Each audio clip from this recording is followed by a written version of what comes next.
Saya itu pemuja Allah yang serius. Sampean ya pemuja Allah, tapi kan kadang kurang alim. Saya ini pemuja Allah serius. Saya itu kalau ngaji, ya ngaji biasa belajar, itu sering nangis, nangis seneng.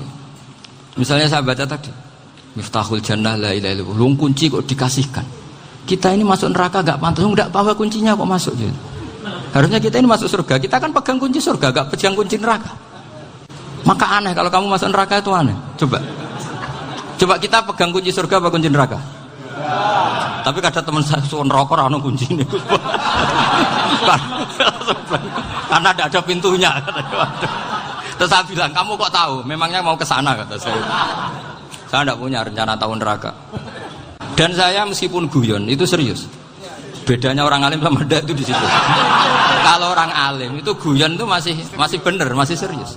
Coba saya bacakan ayatnya. Ala inna auliya Allahi la khaufun alaihim wa lahum yahzanun. Terus lahumul busyra fil hayatid dunya fil akhirah. Artinya kalau mungkar nangkir dengan penampilan garang gitu, berarti ada ketakutan apa enggak? Ada. Padahal ciri utama walinya Allah tidak ada ketakutan. Makanya itu termasuk dalilnya Sayyid Muhammad. Tidak semua orang alami seperti itu, karena wali-wali itu la khaufun alaihim wa lahum yahzanun. Wah anak kiai mungkar nangkir buat tidur wedek. Iku dreseke ora kok pertanyaan tok, nek konan santri piye? Lho isen wis kiai dihanjuti mungkar nakir. Malu gak kira-kira? Mesti plengane konan santri piye? Nak jawabannya gampang karena pernah ngajar tauhid. Makanya Sayyidina Ali ini cerita ini ada di kitab Nurul Dzalam. Sama lihat di kitab Nurul Dzalam karangannya Syekh Nawawi Banten. Itu Sayyidina Ali itu ya, andekan orang biasa mungkin ya agak-agak hasud, tapi ini wali gak boleh kamu katakan. Dia itu mangkal sama Umar. Orang kok setiap orang pernah dibentak. Apa dia berani bentak mungkar nakir? Penasaran dia. Bagaimana perangnya Umar itu berlanjut enggak gitu kira-kira. Akhirnya minta, ya Allah saya minta kasyaf. Ya karena yang minta Sayyidina Ali karena mau wajah dituruti sama kasyaf. Dilihat Sayyidina Umar pas meninggal itu. Jadi hasud itu ya kadang penting asal baik. Loh betul, bahasa Kanjeng Nabi kadang la hasada illa fisnaten. Itu Nabi bahasakan ya hasad. Gus Verson saja yang nafsirkan ghobtoh itu kan gaya-gayanan sebagai ulama. Aslinya Nabi ngendikannya itu la hasada illa fisnaten. Ulama yang ganti itu namanya ghobtoh. Wong Nabi sendiri nyebut hasad kok kamu tafsiri ghobtoh. Ya hasad ya hasad. Udah enggak usah ditawil-tawil pokoknya gitu. Kalau sampean enggak percaya enggak apa-apa. Kok gitu aja kok repot. Karena sampean enggak percaya kemungkinannya dua. Satu nggak ngerti, dua sama-sama alim kan dari awal. Kalau sama-sama alim kan laisali alimin ayukalida aliman akhor. Kita nggak perlu saling mengikuti. Ngapain hasud? Biasa aja. Akhirnya Sayyidina Ali kasar. Pas Umar bangun, setelah mati kan bangun, setelah meninggal bangun. Mungkar nakir datang dengan perang yang sangat garang. Itu digambarkan Sayyidina Ali matanya itu kalkidril ghali, kayak apa kendil yang apa menganga. Wah seru. Sayyidina Ali senang, paling takut ini Umar. Senangnya bukan main, wah ini mesti takut Umar. Biasa. Ternyata enggak, Umar malah bangkit. Woi, mungkar nakir ya. Kamu tahu menghadapi siapa? Itu betul. Kamu itu menghadapi temannya ahabbal khalqi ilallah. Yang diandalkan temannya bukan dia. Kamu tahu yang kamu hadapi, saya ini teman kekasihnya Allah. Jadi boleh kamu mengandalkan Mbak Virjon. Tapi nanti resikonya mungkar nakir tanya, itu Virjon siapa? Wah itu masalah itu kan. Makanya syaratnya wali itu harus ma'rufun fis sama. Di langit sudah populer. Makanya dulu ada orang yang saking seninya Abdul Qadir ditanya apa saja jamnya Abdul Qadir Al-Jilani, itu aman karena beliau populer. Makanya program kita harus populer dulu di langit. Nah, itu nanti kalau dicatut oleh santri-santri nggak apa-apa. Kalau nggak populer nanti ditanya, itu siapa? Masalah ini. Umar itu yang dibanggakan itu, kamu tahu saya siapa? Ya enggak tahu. Saya ini temannya kekasihnya Allah. Temannya Muhammad, iya Muhammad Rasul. Wah mikir, waduh. Repot. Loh di dunia aja gitu kan, temannya presiden, temannya panglima, apalagi ini temannya Sayyidul Awalin wal akhirin. Di dunia aja bilang temannya presiden, menteri, orang sudah takut, apalagi ini temannya Sayyidul Awalin. Hanya mungkar nakir terus konfirmasi sama Allah, gimana ya Allah ini ngadepi. Sebetulnya yang diandalkan itu temannya, bukan dia. Wah, akhirnya sama Allah dibilang, ya Bu, ya sama seorang seperti itu Bu yang sopan. Terus semenjak itu mungkar nakir itu nggak selalu berpenampilan seperti itu, sangat. Jadi semoga itu konsisten sampai nanti. Jadi kamu kalau ingin nggak takut mungkar nakir, jadi wali dulu. Karena syaratnya tadi hanya wali sing la khaufun alaihim wa lahum yahzanun lahumul busyra fil hayatid dunya fil akhirah. Jadi orang itu kalau ngaji itu harus khatam.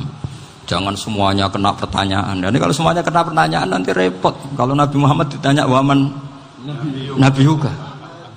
Nabimu siapa? Lu kan terus jadi aneh. Jadi makanya ketika Sayyid Muhammad semua ulama lah, nggak ada am kecuali ditaksis. Kecuali sifatnya Allah. Misalnya bikulli syai'in alim ya benar-benar bikulli syai'in. Tapi kalau am semuanya pasti ada taksis. Meskipun dalam muhawarah muhadasah biasa. Misalnya contoh gampang, istri kamu baru seneng kamu, Mas nak pengen apa-apa aku lapor aku, gak apa-apa Mas, mesti aku seneng gak sama lapor. Iku dia aku pengen wayo. Wah langsung jadi apa wae. Mesti apa wae maksudnya kecuali itu gitu. Padahal kalau ngomong Mas sampean ingin apa saja tak dukung. Sampean bilang pengen iku wayo. Kira-kira disetujui apa enggak? Sama seperti kita kalau punya teman akrab, wah senang omahku gak apa-apa, anggap ya omahmu dewi, terus mlebu-mlebu kamar. Jadi tidak ada am kecuali ditaksis. Artinya kalau ada cerita bahwa orang mati pasti ngalami ditanya mungkar nakir, itu pasti ada am yang ditaksis. Itu pasti gak dialami para anbiya, para auliya. Karena ciri utama wali itu la khaufun alaihim walahum yahzanun. Kemudian saya yang mau cerita ya supaya sampean bisa menghadapi dunia global ini, tak bawa tafsir Munir termasuk tadi. Ini saya baca ini karangannya Syekh Nawawi karena tadi kata Mbah Firjon ngaji itu harus sama orang yang bersanad. Saya ini kalah sama beliau itu berkali-kali. Secara nasab saya harus manggil Mbah. Secara silsilah ilmu saya juga kalah lagi. Saya sering disewani sama cucu-cucu Syekhona Khalil. Kiai Siddiq itu termasuk murid dekat beliau Syekhona Khalil. Kalau itu berarti kan Gus Wirjon, Ahmad, terus Mbah Siddiq. Mbah Siddiq ngaji Syekhona Khalil. Syekhona Khalil itu pernah ngaji langsung sama Sayyid Zaini Tahlan. Berarti beliau dari Sayyid Zaini Tahlan itu baru generasi kelima. Sementara saya itu sudah ke-7 atau ke-6. Saya, Mbah Mun, Mbah Karim misalnya, Mbah Hashim, Mbah Mahfud Termas, Sayyid Abi Bakar Sato yang arangnya Anatul Talibin, baru Sayyid Zaini Tahlan. Berarti saya ke-7, kalah lagi. Tapi untuk jadi wali biasanya cepat saya. Karena syaratnya jadi mbah itu ngalah demi putu. Jadi kalau beliau ngotot, saya dulu Gusti, saya mbahnya. Wah itu mbah yang nggak baik. Pasti jatahnya dikasihkan apa? Cucunya dulu. Makanya Abdul Muthalib itu orang yang dapat wangsit, tapi yang jadi nabi itu cucunya. Jadi dalil saya banyak. Sebenarnya Abdul Muthalib itu sudah sering dapat wangsit. Karena saya bahasakan wahyu, Nabi yang protes, enggak Nabi kok dapat wahyu. Tapi sebetulnya Abdul Muthalib itu masyhur. Kalimat-kalimatnya menunjukkan bahwa beliau itu sudah dapat wahyu kalau nanti cucunya itu jadi apa? Nabi. Makanya senangnya bukan main Abdul Muthalib sama Rasulullah. Putu seneng, mbah seneng putu. Jadi mungkin, jadi sampean enggak usah protes, Bro. Yang jadi wali kok cucunya. Dulu betul. Dulu Mbah Hamid Pasuruan itu kalau Mbah Ahmad Siddiq ke sana, Mbah Hamid Pasuruan kalau manggil Mbah Ahmad Siddiq itu paman. Tapi pamannya minta ijazah ke ponaan. Apa ya gara-gara itu memang. Kalau itu masih berlaku, apa? Ngalah tadi. Kayaknya masih, apa? Hawane masih. Hawane masih. Karena melihat tren-tren langit masih gitu kayaknya masih. Masih itu. Ya. Tapi mbahnya tetap dapat jatah, tenang saja nanti. Tapi memang sebaiknya mbah itu legowo. Rasulullah Muhammad SAW itu terkenal min dzurriyyati Ibrahim. Tapi kata Rasulullah, ana dakwatu Ibrahim wa bisyaratu Isa. Aku nganti ngene iki barokah dongane Nabi siapa? Ibrahim. Jadi dongane Nabi Ibrahim ya tiba teng putu. Jadi banyak bukti bahwa jatuhnya ke putu gitu. Tadi saya di kamar sama beliau berduaan. Nih Mbah sing dadi wali dhisik ndi? Aku Mbah. Cocokan tadi. Nah, kenapa saya akhir-akhir ini gulirkan daftar wali? Kenapa? Saya ini resah ya, orang sudah ingin dicintai pejabat, dicintai tetangga, dicintai teman. Tapi kadang-kadang orang lupa lagi dicintai Allah. Makanya saya meskipun guyon, tapi ini amdan, bukan sahwan. Supaya orang punya cita-cita lagi jadi wali, ingin dicintai Allah. Kita ini terlalu lama ingin dicintai makhluk. Mbok ya naik kelas sedikit lah. Ingin dicintai Allah Subhanahu wa Ta'ala. Meskipun saya guyon, tapi tadi guyon saya tuh lebih serius ketimbang serius Anda. Karena tak pikir. Saya tuh kalau pergi itu seneng ngebis, bukan karena saya tidak punya mobil, tapi saya sering mau butuh itu supaya nggak diganggu. Karena saya tuh harus punya waktu sendiri. Kalau bis kan ketemu orang nggak kenal, tapi sekarang ya agak susah, banyak yang kenal. Dan susahnya lagi nggak minta ijazah, minta foto. Repot tuh. Mau dibenci itu umatnya Rasulullah Shallallahu Alaihi Wasallam. Mau disetujui itu sanatnya mana? Kalau ketemu orang alim minta apa? Foto. Itu nggak ada sanatnya. Nggak tahu saya itu mazhab dari mana itu. Ya mazhab milenial yang jelas itu kan. Ini tak baca ya biar dapat. Karena ini kenangan saya sama Mbak Ahmad Siddiq. Saya masih ingat betul beliau ngisi hallnya Mbak Abdullah bin Umar, berarti abahnya Mbak Hamid. Karena mbah saya itu Fatimah binti Khalid bin Umar. Kalau Mbah Hamid itu Hamid bin Abdullah bin Umar. Itu saya masih ingat betul zaman itu Mbah Hamid siap hall di Lasem itu rawuh dan saya derek mbah saya karena masih misanan datang ke Lasem. Itu beliau pas itu ngisi sama Mbah Mun. Mbah Mun masih muda, Ki Ahmad Siddiq sepuh senior. Itu beliau cerita bahwa dulu ketika Indonesia dijajah Jepang itu para kiai mimpi dibacakan ayat Khulibatir Rum fi adnal ardi wa hum min ba'di walabihim salim. Terus ada kiai yang tanya, takwilannya gimana? Ya nanti Jepang pulang bukan karena kita yang mengalahkan, tapi Jepang ada yang mengalahkan sendiri, meskipun tidak kita. Kayak dulu Faris tidak dikalahkan Islam, tapi dikalahkan Romawi, tapi yang senang umat Islam. Wa yauma idzi yafrahul mu'min. Itu luar biasa ulama-ulama kita. Delalah kejadiannya Indonesia seperti itu. Yaitu kita tidak mengalahkan Jepang, tapi Jepang pulang sendiri karena dikalahkan apa? Sekutu. Ya ini saya baca. Ini tidak usah dicek bacanya benar apa enggak. Sudah aman apa? Aman. Karena kalau saya salah itu ya sengaja. Artinya ya sengaja saja. Ya biasa maksudnya. Saya kemarin ngisi di Pondok Peloso, di Pondok Al Munawir Jogja. Salah itu ada dua, ada salah yang memang benar-benar salah, itu nggak apa-apa, bisa dimakfu, karena mesti sangke wong goblok salah yang terus itu. Ada salah bawaan ilmu, itu repot tuh dan ini. Karena misalnya kita yang biasa belajar qiraah safah wayah sibuhu, mesti diulang lagi wayah sabuhu. Karena qiraahnya Imam Asim itu hasibah yah sabu bifathis sin. Sementara kita kalau ngaji kitab kulino yah sibu. Sehingga kita yang biasa belajar safah itu kalau baca kitab itu kayak orang bingung. Kadang-kadang yang ngaji juga bingung. Gus Pak mocok di bulan pilih. Ya tepat-tepatan. Ada yang mengatakan Gus Pak bingung, ada yang mengatakan Gus Pak alim alama. Ya tepat-tepatan nasib tadi. Karena memang ya sab'ah memang seperti itu.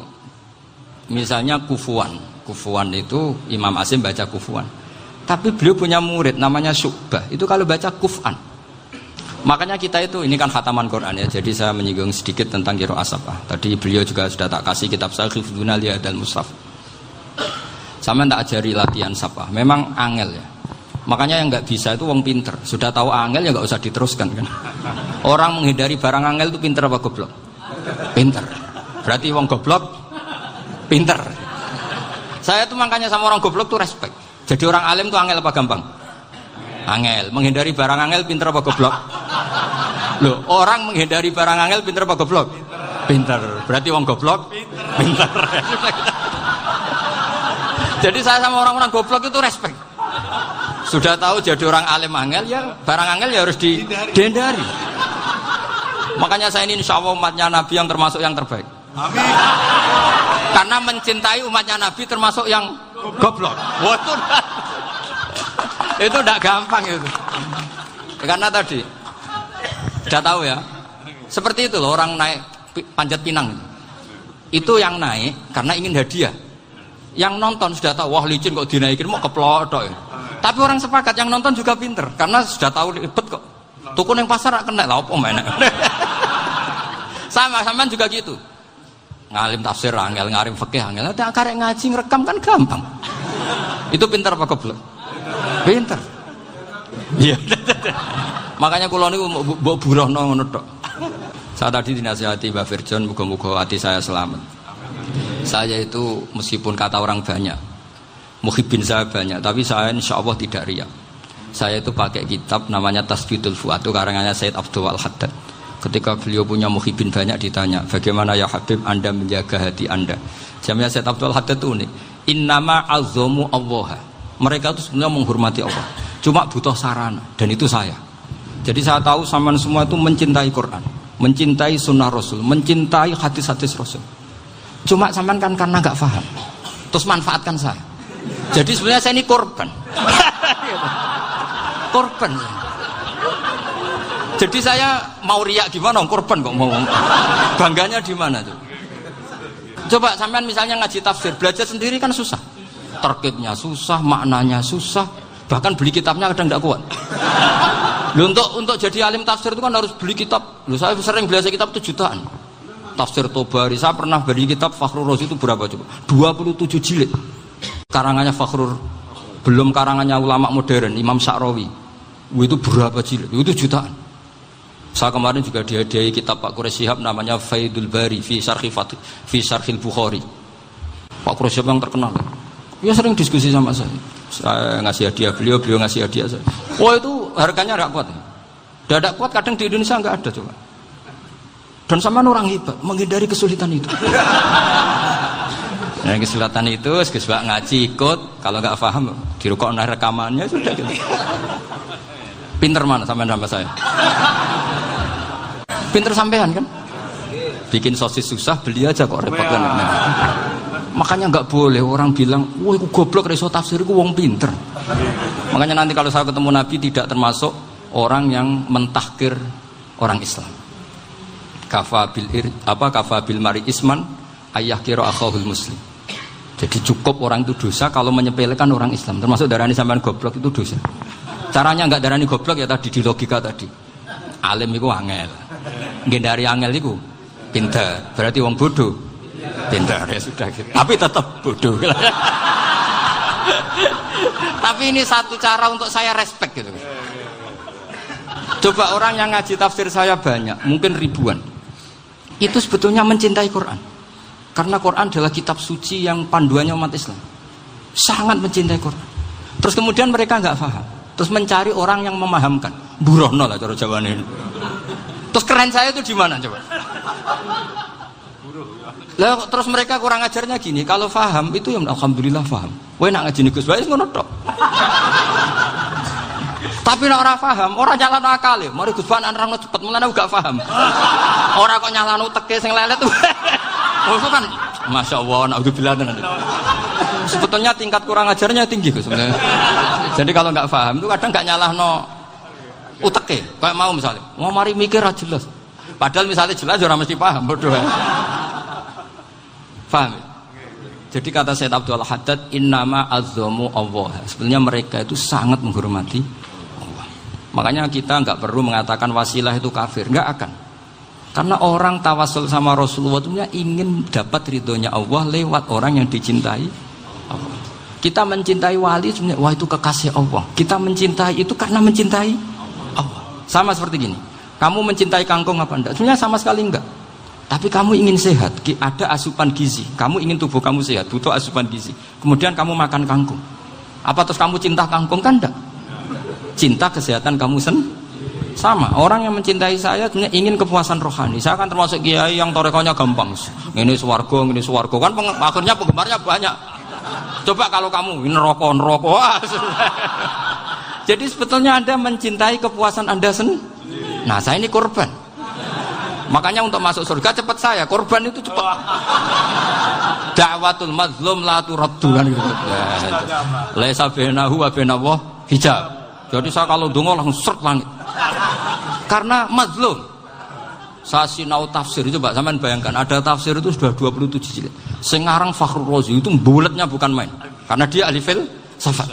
Buletnya masyaallah. Sudah gitu sinau Jalalain kadang dikomen oleh Sawi. Sudah kita percaya Jalalain jebule dibuli Sawi. Percaya Sawi dikandani, "Oh iku Maliki ra Sawi." Oh, ribet. Sudah gitu sinau Qurtubi, sinau tafsir Tabari itu susahnya. Belinya susah, belajarnya susah. Padahal saya punya keluarga, punya istri, punya anak. Bayangkan kalau istri saya rewel kayak istri sampai. Wah itu. Tapi alhamdulillah enggak. Sama sekali enggak.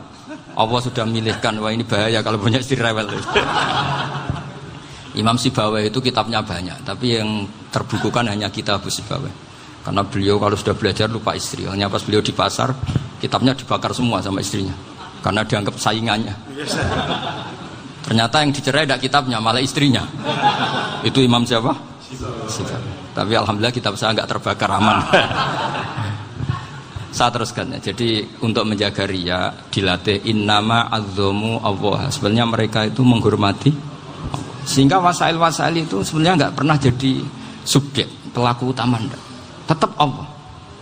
Sebab itu kata Sayyid Muhammad, kamu kok mengatakan wasilah itu kafir itu gimana? Ketika innallaha qad ba'atsa lakum taluta malika. Talut itu ya manusia. PD-nya itu apa? Inna ayata mulkihi ayyatiyakumut tabut fihi sakinatum mir rabbikum wa baqiyatum mimma taraka alu Musa wa alu Haruna tahmiluhul malaikah. Jadi beliau PD itu kalau bawa sunduk semacam peti sakti, sing di situ ada baqiyatum mimma taraka alu Musa wa alu Haruna tahmiluhul malaikah. Ya kayak semacam jimat. Tapi saya bukan mensyariatkan jimat enggak, karena nanti banyak penjual yang pembohong juga gitu loh. Cuma cerita, kamu tidak usah mengatakan kafir. Dulu Talut PD-nya kalau bawa sunduk semacam peti kesaktian yang di situ ada baqiyatum mimma taraka alu Musa wa alu Haruna tahmiluhul malaika. Sehingga Khalid bin Walid meskipun beliau sahabat dan menyaksikan wajah Rasulullah sallallahu alaihi wasallam, itu bawa sya'aratun min sya'aratihi Rasulullah sallallahu alaihi wasallam, bawa rambutnya Nabi. Perang kemana-mana itu diletakkan di pecinya. Nanti sampean tanya lagi, masa pakai peci Khalid bin Walid ini? Wah panjang, sampean itu repot. Sampean tak warai ngaji usul fikih. Usul fikih itu kalau ngaji itu ada istilah tangkihul manat. Ini mesti wilayah yang kita bisa berdebat sama Mbah Firjon. Dulu itu musuh saya karena saya makili Anwar, beliau makili Peloso. Tapi tahu-tahu kalah tua terus saya mengundurkan diri. Di fikih itu ada istilah, ada tangkihul manat, ada tahqiqul manat, ada tangkihul manat. Tangkih itu kira-kira gini, lafadz hadis itu dibuang sekian untuk tahu bahwa itu madarul hukmi. Misalnya gini, tak beri contoh paling gampang. Sama harus paham, kalau nggak paham nggak pinter-pinter. Ja'a a'rabiyun ila Rasulillah sallallahu alaihi wasallam.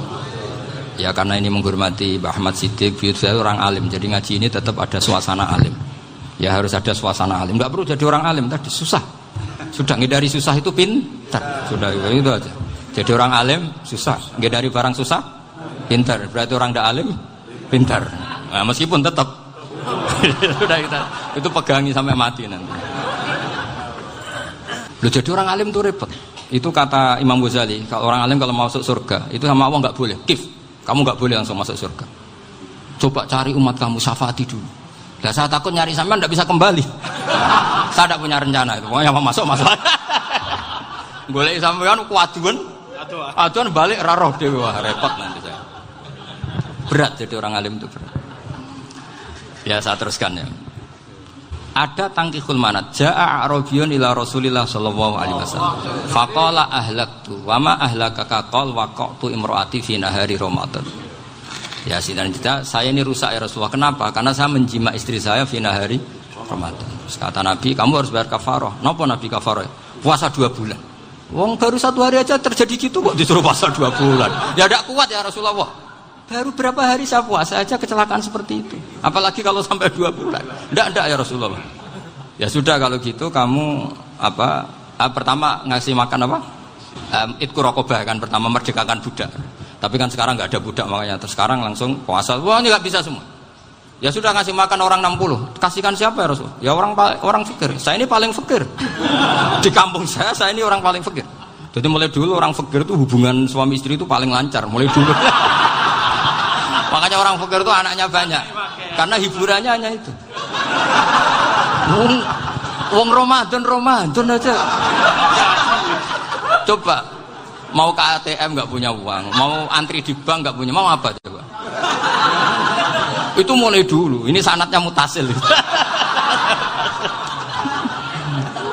Wah, akhirnya sudah sanksinya kan tadi ya idku raqabah atau puasa 2 bulan berturut-turut atau ngasih makan 60 orang miskin. Lalu kata ahli usul fikih, kata Arabi dibuang, nggak menjadi catatan hukum. Orang kota pun kalau melakukan itu juga kena sanksi yang sama. Imro'atau juga dibuang. Andai kan itu dilakukan untuk amatnya juga ketentuannya sama. Nah sekarang perdebatan antara Imam Syafi'i dan Imam Malik begini. Sekarang pertanyaan gini, jima istri itu hukumnya boleh apa haram? Boleh kan? Lalu kalau ada orang tanpa udzur kemudian makan siang-siang, cara Imam Malik hukumnya sama, harus kena sanksi yang sama. Karena sama-sama hadku hurmati Ramadan bi ghairi udzrin syar'iyyin. Sama-sama merusak hukum Ramadan tanpa udzur syar'. Lo jima itu tidak zina. Kan hukumnya jaiz. Nah, sekarang makan hukumnya jaiz, harusnya juga kena ketentuan yang sama. Cara pikirannya Imam Malik. Nah, alhamdulillah Imam Syafi'i gak setuju. Wah, cara setuju repot. Bahkan orang-orang Syafi'i sudah punya khilaf, kalau gitu minum dulu. Iya, biar gak kena. Iya, biar iftarnya pakai minum. Setelah minum baru jima kan. Ya. Ini sudah menyiapkan khilafnya. Ini khas Syafi'i ini, bongsong rekayasa hukum. Nanti bisa belajar jauh cara ngakali hukum. Makanya guyonan yang masyhur Gus Dur itu gitu. Ada seorang kiai atau Gus lah, ya punya salah, namanya manusia kan punya salah, entah cangkruk entah apa, pokoknya punya salah. Ada wartawan yang ngiranya semua kiai itu orang suci, sehingga tanya sama Gus Dur, Gus itu ada kiai kok, ya pokoknya salah lah. Tapi jangan bayangkan dosa besar, enggak, kecil-kecil aja. Itu gimana itu? Padahal kiai kan orang suci. Jawabnya Gus Dur lucu. Ya justru yang boleh salah itu para kiai, kalau kamu nggak boleh. Loh, kok bisa Gus? Karena mereka tahu caranya tobat. Repot. Kalau kamu nggak tahu caranya, sama pelanggaran hukum itu ya harus pakar-pakar hukum. Ya. Itu yang tahu caranya rekayasa. Kalau kamu ya kena pasal kan. Ya. Jadi kamu jangan niru saya. Saya ini punya sekian cara untuk Nah, itu namanya khilaf. Makanya kata Sayyid Muhammad, kamu tidak usah anti khilaf. Karena Abu Hanifah itu membolehkan khilaf, kitabul khiyal. Yang penting kamu soleh dulu. Setelah soleh nanti Allah maklumi. Soleh dulu, syaratnya soleh dulu. Kalau tidak soleh jangan. Contohnya gini, ada orang mau puasa lemes sekali, mau makan. Gampang. Kalau langsung makan kan kayak hadku hormati Ramadan biwiri udrin syar'iyyin. Aku langsung mau jembera sowan Mbah Firjon. Sudah status saya apa? Musafir. Ya, sudah berangkat aja sampai Tuban makan. Nanti kalau nggak jadi ya nggak apa-apa sudah. Kan mulai pergi sudah musafir. Saya tidak tahu nanti malaikat tertarik gebuki nggak tahu. Tapi itu ada khilafnya. Asal soleh. Karena kata Sayyid Muhammad dan semua kitab mengatakan itu. Kalau sama nggak tahu ya kebablasan. Nabi Ayub, yang nabi yang terkenal gudikan itu siapa? Ayub ya. Nah, itu yang Israiliyatnya kan seru lah. Gudikan dikukur bek kreweng itu terlalu lah kalau itu. Untuk kreweng konti ning Arab ora ono kreweng itu sudah masalah itu. Singkat cerita, Nabi Ayub ketika diasingkan kaumnya itu kan nggak punya sumber makanan. Lah orang lelaki itu mulai dulu egois. Istrinya Nabi Ayub itu cantik sekali. Udah cantik, rambutnya bagus. Makanya kamu nggak usah tanya kenapa istrinya kayak banyak yang cantik. Ya nah warasatul anbiya, nggak boleh gitu. Kalau nggak cantik ya warasatul anbiya dari segi balak. Istrinya Nabi itu semuanya cantik. Nggak usah tanya sebabnya apa, pokoknya gitu, semuanya cantik. Singkat cerita, beberapa kali istrinya Nabi Ayub itu kerja demi bisa nafkahi Nabi siapa? Suatu saat itu tidak ada pekerjaan yang cukup untuk beli roti. Satu-satunya peluang dapat rezeki itu putrinya raja itu rambutnya berondolin. Terus ada sayembara siapa yang rambutnya bagus mau dibeli. Sampai rambutnya istrinya Nabi Ayub itu dijual. Nabi Ayub tersinggung karena itu mengurangi kecantikan. Jadi lelaki mulai dulu gitu. Udah nggak urun kalau istrinya nggak cantik itu komplain. Itu khasnya lelaki. Jadi kalau kamu gitu ada sanadnya juga, tenang saja ya. Komplain ya pegawaian itu. Saking mangkelnya Nabi Ayub terus ngendikan la adriban naki mi'ata sautin. Kamu akan saya pukuli dengan mi'ata sautin atau dengan 100 cambukan. Atau mi'ata dikhtin atau mi'ata apalah sesuai konteks zaman itu. Engko namanya pecut tuku konti kok ribet lagi. Singkat cerita, akhirnya ketahuan bahwa istrinya menjual itu demi Nabi Ayub. Allah nggak ridho kalau kekasihnya yaitu istrinya Nabi Ayub wis perjuangan kayak gitu malah kena hukuman. Tapi Allah juga nggak ingin kekasihnya yang bernama Ayub melanggar sumpah. Padahal beliau sudah sumpah, wallahi demi Allah nanti tak pukul dengan 100 kali. 100 kali dengan lidi lah misalnya, contoh yang gampang tuh lidi.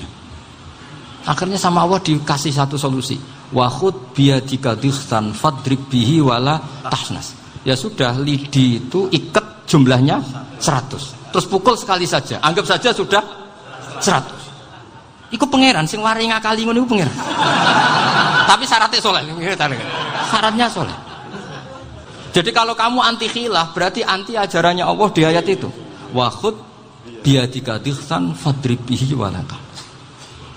Itu dulu ada, ini cerita di Ithaf. Ini cerita terakhir. Ini sudah, sama jangan nama sudah. Terus pengumuman tadi yang nggak pernah sepuh ngutang saya itu haram tadi. Karena tadi saya punya kewajiban di rumah yang bisa menggugurkan ya kewajiban yang lebih besar. Lebih besar itu ya tadi bisa pernah guru, pernah sepuh. Yang jelas nggak umur. Umur sampean menangkap itu. Tua serepet itu. Ada raja itu ganteng kaya, senengannya nikah perawan cantik. Oh, itu semua kampung mesti kenal. Mungkin digilir atau gimana pokoknya. Suatu saat ada pemuda suka sama perempuan yang di kampungnya, cantik sekali. Kemudian pemuda ini ternyata pekerja di kerajaan itu. Tiap hari ditanya, "Oh, itu yang di kampung yang cantik siapa? Mau saya nikahin gini." Wah, bahaya ini saingannya raja. Jadi yang dibidik pemuda tadi itu saingannya. Si raja ini orang yang namanya raja kan gengsinya tinggi. Kaifatang kihuha wa qad ra'aitu qad qabbalaha rajulun. Kok mbok nikah piye? Saya itu pernah melihat dicium lelaki. Wah, gak mau. Gak gelem wis kadung ditambung lan waqat qabbalaha rajulun. Saya pernah melihat sendiri qabbalaha rajulun, dicium oleh lelaki. Wah, sudah gak minat raja langsung gak keren. Suatu saat pemuda tadi nikahi perempuan itu. Rajanya marah-marah, kamu lelaki gak punya harga diri gini. Gak punya selera, gak punya harga diri, sudah pernah dicium orang kok tetap dinikah. Terus bilang ke raja, ta'rif manir rajul, lelaki itu siapa? Abuha. Kamu tahu lelaki itu siapa? Sopo? Abuha. Bapaknya. Saya kan hanya bilang rajulun. Pernah dicium lelaki. Lah pikirannya raja itu lelaki kue-kue ngene iki. Tapi butuh canom mau raja ben gak sida, itu aja tuh. Baru kayak digulirkan gitu, waqat qabbalah rajulun. Wah, enggak mau. Setelah itu suatu saat pegawainya tadi nikahi perempuan. Kamu enggak punya harga diri gini. Kamu tahu mandir rajul apa abuha. Wah, nak ngono aku gak poho-poho. Lah monggo sakniki wis bojo kula. Ora trimo wis diambung wis macam-macam. Lah itu namanya khilah. Apa? Khilah. Kalau di Balawa disebut tauriyah atau apalah. Tapi saya tidak ngajari sampean seperti itu. Sudah pinter sebelum saya ajarin. Bangsa ngakali kan sudah pinter. Saya kira demikian. Assalamualaikum.